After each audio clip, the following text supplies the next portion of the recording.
رات کا اندھیرا پہاڑوں پر اتر چکا تھا اور ستاروں نے خاموشی سے بلوچستان کی سنسان وادیوں پر پہرا دینا شروع کر دیا تھا۔ لیکن اس رات صرف آسمان جاگ رہا تھا، زمین سو گئی تھی، ضمیر مر چکے تھے، رشتے بھی سہمے ہوئے تھے، کیونکہ آج ایک بیٹی کا لہو بہنے والا تھا۔ ایک بیٹی جس نے جینا چاہا، جس نے محبت کی، جو جیون کو اپنی مرضی سے چننا چاہتی تھی۔ لیکن جرم یہ تھا کہ وہ لڑکی تھی، اور بلوچستان کے ان سخت سرد پہاڑوں میں لڑکی کا خواب دیکھنا گناہ ہے۔ شیتل، جس کا نام نرم سا تھا لیکن مزاج آندھی جیسا، جس کا دل بارش جیسا شفاف تھا، لیکن اس کی آنکھوں میں وہ سوال تھے جن کا جواب صدیوں سے کوئی نہیں دے پایا۔ اس نے محبت کی، اور محبت کرنا بھی شاید یہاں گناہ تھا۔ وہ اپنے گاؤں کے ہی ایک لڑکے سے شادی کر کے شہر چلی گئی۔ وہ چپ چاپ اپنی زندگی جینا چاہتی تھی، کسی کے خلاف نعرے نہیں لگائے، کسی کا نام لے کر نفرت نہیں کی، کسی قبیلے کو للکارا نہیں۔ لیکن تب بھی گاؤں والوں کے دل میں یہ نفرت پنپ چکی تھی کہ شیتل نے مردوں کے فیصلے کو رد کر دیا تھا۔ اس نے اپنے باپ، اپنے بھائی، اپنے خاندان کے بنائے گئے نظام کو چیلنج کیا تھا، لہٰذا اسے مارنا ضروری تھا تاکہ اگلی لڑکی کوئی خواب نہ دیکھے۔ وہ شہر میں تھی جب اسے بہانے سے بلوایا گیا۔ یہ کہا گیا کہ اس کی ماں کی طبیعت خراب ہے۔ وہ فوراً آئی۔ وہ آئی تو صحیح، لیکن وہ جانتی تھی کہ یہ سفر لوٹنے کا نہیں۔ اس کے دل نے کہہ دیا تھا کہ اب زندگی واپسی کی مہلت نہیں دے گی، لیکن پھر بھی وہ آئی، کیونکہ وہ فرار میں نہیں بلکہ سچائی میں مرنا چاہتی تھی۔ وہ آئی تو اس نے نئے صاف کپڑے پہنے، چادر اوڑھی، اور ایک چھوٹا قرآن چادر کے اندر سینے سے لگا لیا۔ وہ اپنی ماں کے کمرے میں گئی، اس کے سر پر ہاتھ رکھا اور خاموشی سے نکلی۔ نہ کسی سے آنکھیں ملائیں، نہ کسی کے گلے لگی، نہ خدا حافظ کہا۔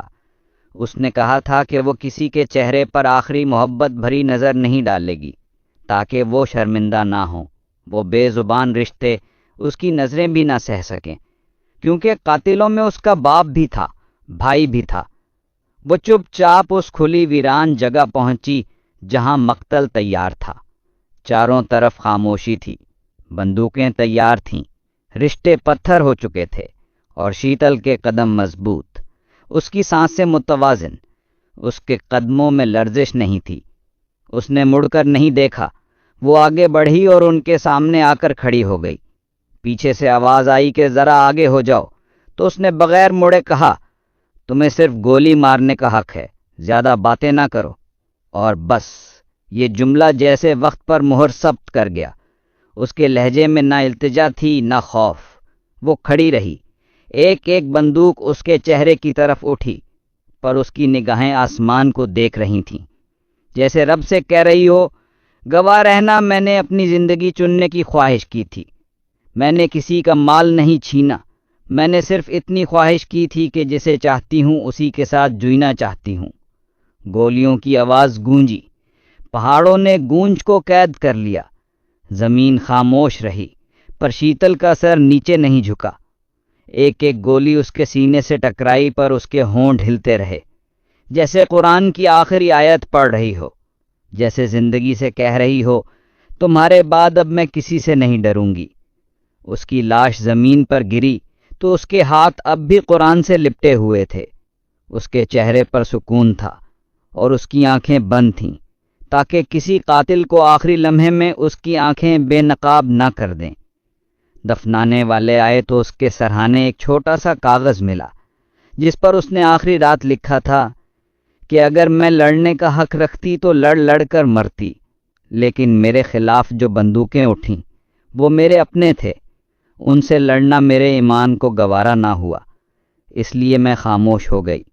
لیکن یہ خاموشی بغاوت سے کم نہیں۔ گاؤں کی لڑکیاں اس دن چپ تھیں، لیکن ان کی آنکھوں میں ایک روشنی تھی۔ وہ جان گئی تھی کہ شیتل مر گئی ہے، لیکن خواب زندہ ہو گیا ہے۔ آج سالوں بعد وہی جگہ ایک اسکول میں بدل چکی ہے۔